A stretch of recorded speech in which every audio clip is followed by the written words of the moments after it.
Bonjour à tous, me revoilà avec une nouvelle pile à lire. Bah ouais, je ne m'arrête pas en ce moment. Bah en fait, je vais à la Fnac et j'y allais pour deux livres spécifiques. C'était Les sorcières du phare, mais il était en commande et j'ai vu que chez Cultura il n'y est pas. Donc il faut que je vois. Et je voulais aussi un livre de crochet pour faire décorer le sapin avec des objets en crochet, mais je ne l'ai pas trouvé non plus. Mais j'allais spécifiquement pour ces deux livres-là. Ben, j'en ai acheté 5 autres. Voilà, c'est tout moi. Donc, je me suis arrêtée au niveau du coin des choses un peu de Noël. Et j'ai pris de Rachel Rolands, Noël au Cat Café. Donc c'est l'histoire de... bah, il y a des petits chats, c'est dans un café, et puis ces chats sont toujours dans ce café-là, donc les habitués sont habitués aussi à avoir les boules de poils avec eux, mais là c'est Noël, et du coup il se passe plein de petites choses intéressantes pendant cette période de Noël, parce qu'il y a une tempête de neige qui arrive. Et là, tout commence. Voilà, j'en dis pas plus, mais je pense qu'il va être assez sympa. Dans le rayon Noël aussi, alors celui-là, c'est par déjà la couverture et le livre en lui-même. Ça s'appelle La romance presque parfaite d'une accro à Noël. C'est l'intégrale de Laura S. Wilde. Voilà, il est comme ça. Quand j'ai vu, je dis trop beau. Et en plus, c'est en relief. Ouais, un peu comme de l'embossage à chaud. Avec, regardez-moi ça. Trop beau. Honnêtement. Donc, alors, je pense qu'il y avait 4 livres. On retrouve la saga de Noël incontournable de Laura Wilde dans cette édition intégrale. C'est illustré par Karen Cove et regroupe les 3 tomes de la trilogie. La romance presque parfaite d'une accro à Noël, le mariage presque parfait d'une accro à Noël et le bébé plus que parfait d'une accro à Noël. Voilà, donc du coup, là c'est vraiment l'intégrale, il y a les 3 livres dedans. Et honnêtement, regardez-moi ces belles pages. C'est vraiment trop beau. J'adore. Et il était dans un petit recoin.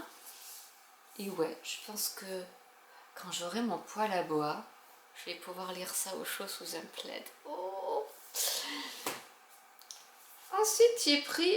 Alors, ça, c'était rayon enfant, mais j'aime bien lire En fait, j'aime bien lire les livres des ados, moi. Et là, ça s'appelle Les enfants du chemin de fer d'Edith Nesbit. Je vous mettrai tous les liens en barre d'infos.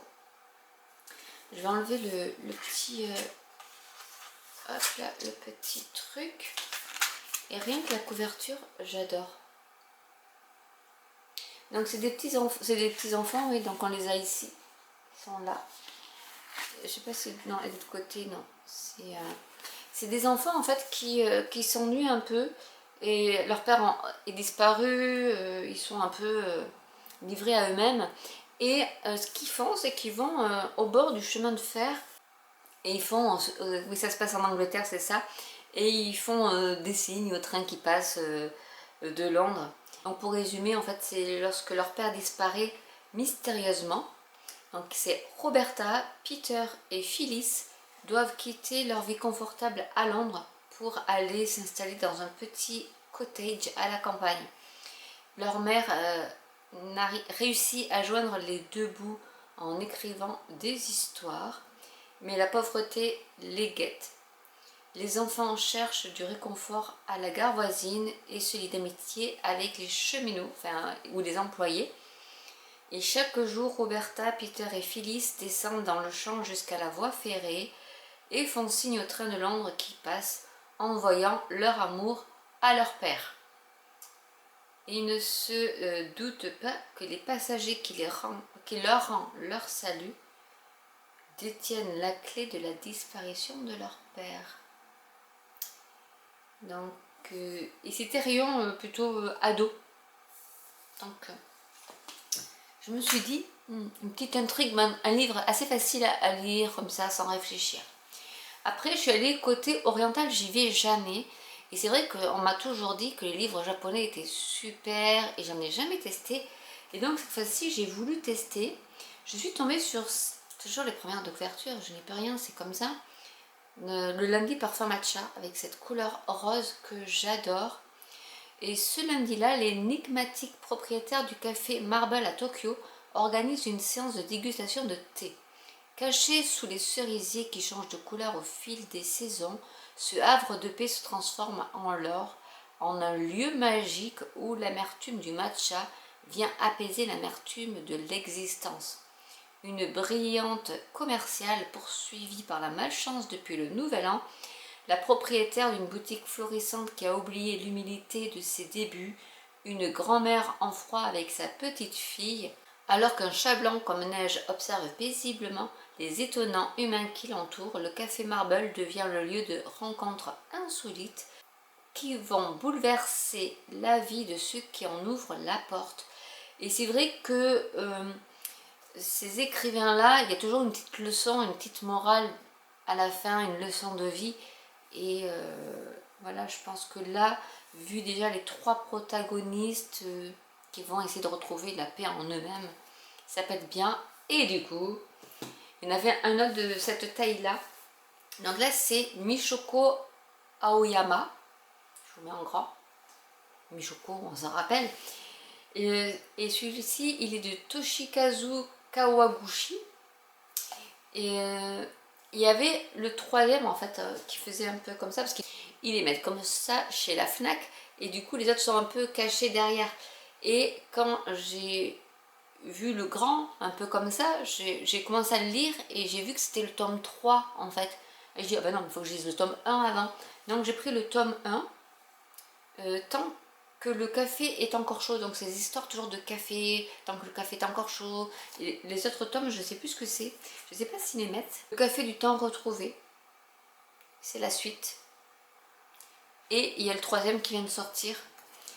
Et là pareil, c'est dans une ruelle de Tokyo, se trouve le café Finicula, un petit établissement au sujet duquel circulent 1000 légendes.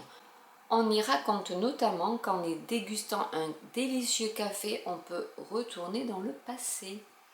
Mais ce voyage comporte des règles. Il ne peut pas changer le présent et dure seulement tant que le café est encore chaud. 4 femmes vont connaître cette singulière expérience. Vendue à plus d'1 million d'exemplaires au Japon, traduit dans plus de 30 pays, le livre de Toshikazu Kawaguchi a touché les lecteurs du monde entier. Donc ça a l'air, en plus il est assez fin, donc je pense que c'est un livre qui est super rapide à lire. Et je me dis, ben, il faudrait peut-être que je commence à explorer un peu tous ces livres japonais qui apparemment sont bien. Dites-moi en commentaire si vous les avez lus, mais a priori ce sont des petites pépites qui sont un peu méconnues des Français, je pense, ou d'une certaine catégorie de Français. Il y en a beaucoup, je pense, qui lisent ces livres-là, ceux qui sont vraiment férus du Japon. Mais là, je me suis dit, allez Sandrine, il faudrait peut-être que tu sautes le pas depuis des années, que tu vois passer des livres japonais où tu as de super critiques. Il serait temps de commencer à en lire. Donc voilà, encore tout ça à lire. Est-ce que je vais réussir à lire tout ça d'ici la fin de l'année? That is the question. Mais bon, j'espère en tout cas ça pourra vous donner des idées de lecture. C'est aussi le but de la chaîne. Et que vous pourrez peut-être vous retrouver dans certains de ces livres. En tout cas, j'espère que cette vidéo vous a plu. N'hésitez pas à commenter si vous avez des questions. Je vous mettrai de toute manière les liens en barre d'infos. N'hésitez pas à liker, à partager autour de vous. Et je vous dis à très bientôt pour une nouvelle vidéo. Bye!